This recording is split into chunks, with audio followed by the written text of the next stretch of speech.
Tamil Nadu teacher education யூனிவர்சிட்டியில் join பண்ணியிருக்க BEd ஸ்டூடெண்ட்ஸ்க்கு இப்போ வந்து ஒரு டவுட் வருது. காலேஜில் ஸ்வயம் கோர்ஸ் ஜாயின் பண்ண சொல்கிறாங்க. ஆனால் ரெக்கார்ட் நோட்டை எழுதுனா போதும்னு சொல்கிறாங்க. எது தான் மேம் பண்ணுறது, என்ன செய்கிறது அப்படின்னு சொல்லிட்டு கேட்குறாங்க. சர்க்குலரில் கொடுத்துருக்கிறதுக்கு படி, அதாவது ஃபெப்ரவரி மந்த் இந்த சர்க்குலர் கொடுத்தாங்க. லாஸ்ட் அகடமிக் இயர்லேருந்து இந்த இருக்க ஸ்டூடெண்ட்ஸ் வந்து என்ன பண்ணணும் அப்படின்றது. ஸ்வயம் கோர்ஸுங்கிறது கம்பல்சரி. நீங்கள் ஸ்வயம் கோர்ஸ் எழுதாமல் விட்டுருந்தாவோ இல்லை மார்க்ஸ் வாங்காமல் விட்டுருந்தாவோ உங்களுக்கு வந்து கோர்ஸ் சர்டிஃபிகேட் தரமாட்டாங்க. கம்ப்ளீஷன் சர்டிஃபிகேட், டிகிரி சர்டிஃபிகேட் வாங்க முடியாது. நீங்கள் என்ன தான் எல்லா செமஸ்டருமே எழுதி பாஸ் பண்ணியிருந்தாலும் உங்களால் இந்த கோர்ஸ் கம்ப்ளீஷன் சர்டிஃபிகேட்டோ டிகிரி சர்டிஃபிகேட்டோ வாங்க முடியாது. நீங்கள் இந்த மார்க்கையும் சப்மிட் பண்ணால் மட்டும்தான் அவங்க வந்து நீங்கள் பிஎட் முடிச்சிட்டிங்க அப்படின்றத சொல்லுவாங்க. ஸோ அது வந்து மேண்டேட்டாக நம்ம எழுதணும்.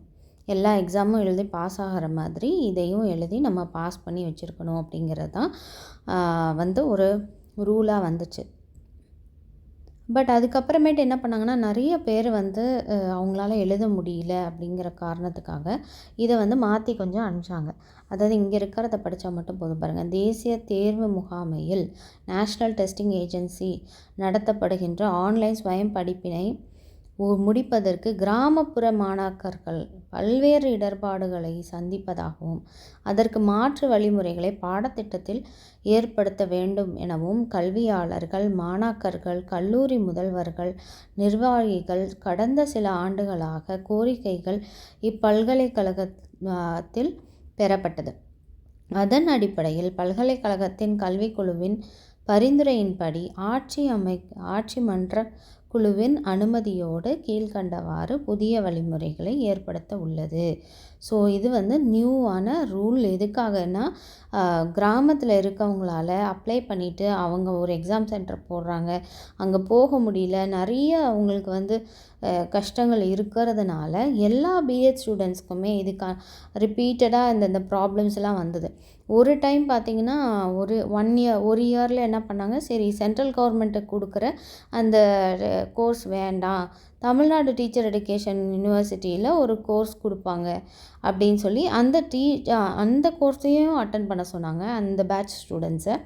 அதே போல் சென்ட்ரல் கவர்மெண்ட் நடத்துகிற ஸ்வயம் கோர்ஸையும் ரெண்டுமே தமிழ்நாடு டீச்சரும் அதுவும் ஸ்வயம் கோர்ஸ் தான் வந்து ஓப்பன் பண்ணாங்க. அதுக்குன்னே ஒரு தனி லிங்க்கை கொடுத்து அந்த லிங்க்கில் வந்து என்ன பண்ணோம், அப்ளை பண்ணிவிட்டு அந்த லிங்க்கில் வழியாக ஆன்லைனில் எக்ஸாம்ஸும் அட்டன் பண்ணாங்க ஒரு பேட்ச் ஸ்டூடெண்ட்ஸு. ஸோ அது மாதிரி டிஃப்ரெண்ட்டாக நடந்துச்சு. ஸ்வயம் கோர்ஸுங்கிறது அப்போ மேண்டேட்ரி அப்படின்ற மாதிரி வந்தது. இதெல்லாம் கூட ஆன்லைனில் கூட அட்டன் பண்ண முடியாமல் கோர்ஸை கம்ப்ளீட் பண்ணிவிட்டு எல்லா எக்ஸாம்ஸையும் எழுதிட்டு அவங்களால என்ன பண்ண முடியலன்னா கோர்ஸ் கம்ப்ளீஷன் வாங்க முடியல, பிஎட் முடிக்க முடியல. அதனால் என்ன பண்ணிட்டாங்கன்னா, இந்த 2024 இயர் அந்த அகடமிக் இயர்லேருந்து அப்படின்னு சொல்லிட்டு இங்கே போட்டிருக்காங்க பாருங்கள். 2024 அகடமிக் இயர்லேருந்து 2024-25 ஆண்டு கல்வி ஆண்டு முதல் பிஎட் எம்எட் பட்ட வகுப்புகளில் சேர்க்கப்பட மாணாக்கர்களில் ஸ்வயம் ஆன்லைன் கோர்ஸ் முடிக்காதவர்கள் வருகின்ற இத்தனாம் தேதிக்குள்ளர அப்படின்னு சொல்லிட்டு அவங்களுக்கு ஒரு டெட்லைனையும் கொடுத்து அப்போ வந்து நீங்கள் என்ன பண்ணுங்கள், ஒரு ரெக்கார்ட் நோட்டை எழுதி சப்மிட் பண்ணலாம் அப்படிங்கிறத கொடுத்தாங்க. இல்லைன்னா ஒரு பேப்பர் எக்ஸாம் எழுதுங்க அப்படிங்கிறத கொடுத்தாங்க. 2024-2025 ஓகே. எனவே கல்லூரி முதல்வர்கள் மேற்குறிப்பிட்ட அட்டவணையில் குறிப்பிட்டுள்ள புதிய வழிகாட்டுதல் படி தவறாமல் பின்பற்றி இந்த கல்வியாண்டு முதல்னா 2024 பேட்ச் ஆன்வர்ட்ஸ் அப்படின்றது தான் இங்கே இயர் ஆன்வர்ட்ஸ் அப்படிங்கிறது தான் இங்கே போட்டிருக்காங்க. அதனால் இதில் ஏதாவது ஒன்று பண்ணால் போதும். இப்போ பிஎட் ஸ்டூடெண்ட்ஸ்னால் இந்த பார்ட் சிங்கிறது compulsory. So part A, part B இருக்கும். பார்ட் சிங்கிறது கம்பல்சரி. பார்ட் சிங்கிறது தான் ஸ்வயம் கோர்ஸு. இந்த ஸ்வயம் கோர்ஸ் நீங்கள் வந்து அப்ளை பண்ணணும். ஸ்வயம் வெப்சைட்டில் இருக்கும். அது எப்படி அப்ளை பண்ணுறதுன்னு சொல்லிவிட்டு நான் என்னோடய யூடியூப்பில் சேனலில் கொடுத்துருக்கேன், அதை பாருங்கள். அப்படி அதில் வந்து பார்த்திங்கன்னா 20 மார்க்ஸ் நம்ம எடுக்கணும். 20 மார்க்ஸுக்கு பாஸ் மார்க்கும் இருக்குது. ஸோ அந்த 20 மார்க்ஸ் நம்ம வந்து எடுக்கணும். இங்கே பார்த்திங்கன்னா என்ன கொடுத்துருக்காங்க, ஸ்வயம் ஆன்லைன் கோர்ஸோடைய மார்க்கை சப்மிட் பண்ணுங்கள், இல்லைன்னா என்னது any one online course offered by Tamil Nadu teacher education யூனிவர்சிட்டினால் ஆஃபர் பண்ணப்பட்ட கோர்ஸ். இப்போ பார்த்திங்கன்னா அந்த லிங்க் இல்லை. பட் அதில் ஆஃபர் பண்ண கோர்ஸ் இருந்துச்சு. அது வந்து இப்போ இருக்கா என்னன்னு தெரியல. நீங்கள் அதை பார்த்து செக் பண்ணி அதில் ஆன்லைன் கோர்ஸ் இருந்துச்சுன்னா தமிழ்நாடு டீச்சர் எஜுகேஷன் யூனிவர்சிட்டியில் நீங்கள் அதில் வந்து ஜாயின் பண்ணணும். அதுக்கு ஃபீஸ் பே பண்ணணும். இங்கே 1000 ஃபீஸ் பே பண்ணோன்னா இங்கே 500 ஃபீஸ் பே பண்ணுற மாதிரி கொடுத்துருந்தாங்க. ஒரு கோர்ஸ் நீங்கள் எக்ஸாம் எழுதணும் அப்படின்னாக்க. Or government of Tamil Nadu online course related teacher education related கோர்சஸில் ஏதாவது ஒன்று கம்ப்ளீட் பண்ணுங்கன்னு சொல்லிட்டாங்க. ஓகே, அல்லது ஓகே அதுக்கு அப்படியும் முடியல அப்படின்னா யோகா இது ஒரு எக்ஸாம் எழுதிக்கோங்க.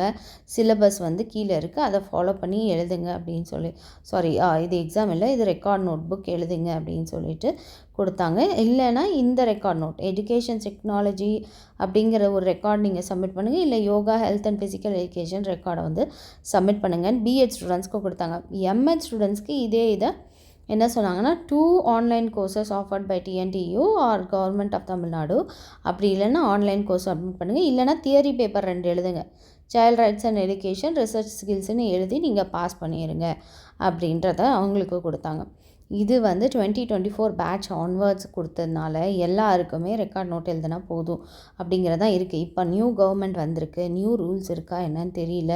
தமிழ்நாடு டீச்சர் எஜுகேஷனில் யூனிவர்சிட்டியில் திடீர்னு நீங்கள் வந்து இதை சப்மிட் பண்ணுங்கள் அதை சப்மிட் பண்ணுங்கன்னு சொல்லுவாங்க. ஸோ ஃபஸ்ட் இயராக இப்போ நீங்கள் செகண்ட் செமஸ்டர் எழுதுவீங்க இல்லையா, ஃபஸ்ட் இயர் ஸ்டூடெண்ட்ஸு செகண்ட் செமஸ்டரை நல்லா கம்ப்ளீட் பண்ணி முடிங்க. அது வரைக்கும் இந்த டவுட்ஸ் எல்லாம் வேண்டாம். அதுக்கப்புறமேட்டு நீங்கள் தேர்ட் செமஸ்டர் போகும்போது தான் கண்டிப்பாக நீங்கள் என்ன பண்ணி ஆகணும்னா இந்த ஸ்வயம் கோர்ஸோ இல்லை ரெக்கார்ட் நோட்டோ நீங்கள் சப்மிட் பண்ணணும். அப்படி பண்ணுறதுக்கு நீங்கள் என்ன பண்ணலாம் அப்படின்னா இப்போயே நீங்கள் வந்து கோர்ஸை ஜாயின் பண்ணி வச்சுக்கலாம். ஸ்வயம் வெப்சைட்டில் நீங்கள் போனீங்கன்னா கோர்ஸ் ஜாயின் பண்ணுறது ஃப்ரீ தான். நீங்கள் கோர்ஸை ஜாயின் பண்ணுறது உங்கள் இமெயில் ஐடி வழியாக நீங்கள் வந்து ஜாயின் பண்ணணும். உங்களுக்கு அஃபிஷியல் இமெயில் ஐடி வழியாக நீங்கள் ஜாயின் பண்ணிங்கன்னா அந்த இமெயிலுக்கு உங்களுக்கு நிறைய மெயில்ஸ் வரும். கோர்ஸு ஸ்டார்ட் ஆகிடுச்சு, அசைன்மெண்ட் சப்மிட் பண்ணுங்கள், இதான் லாஸ்ட் டேட்டு, இன்றைக்கி தான் உங்களுக்கு எக்ஸாமு, அப்ளை பண்ணுங்கள். அப்ளை பண்ணுறது கூட சில நேரம் மெயிலில் வரலாமல் இருக்கலாம். அதை நீங்கள் வந்து ஸ்வயம் கோர்ஸுக்குள்ளே போயிட்டிங்கன்னா உங்களுடைய லாகின்குள்ளே போனீங்கன்னா எல்லா டீட்டெயில்ஸுமே அந்த மெனுவில் இருக்கும். ஸோ அதில் நீங்கள் வந்து செக் பண்ணிக்கலாம்.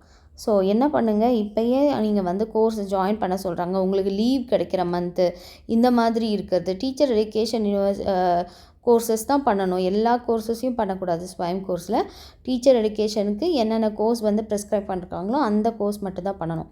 அந்த கோர்ஸில் ஏதாவது கோர்சஸ்லலாம் 2-3 நிறைய கூட நீங்கள் கோர்ஸ் ஜாயின் பண்ணி வச்சுக்கலாம். எப்போ எக்ஸாம் வருதோ அப்போ வந்து நீங்கள் வேணும்னா அப்ளை பண்ணலாம், அசைன்மெண்ட் சப்மிட் பண்ணலாம்.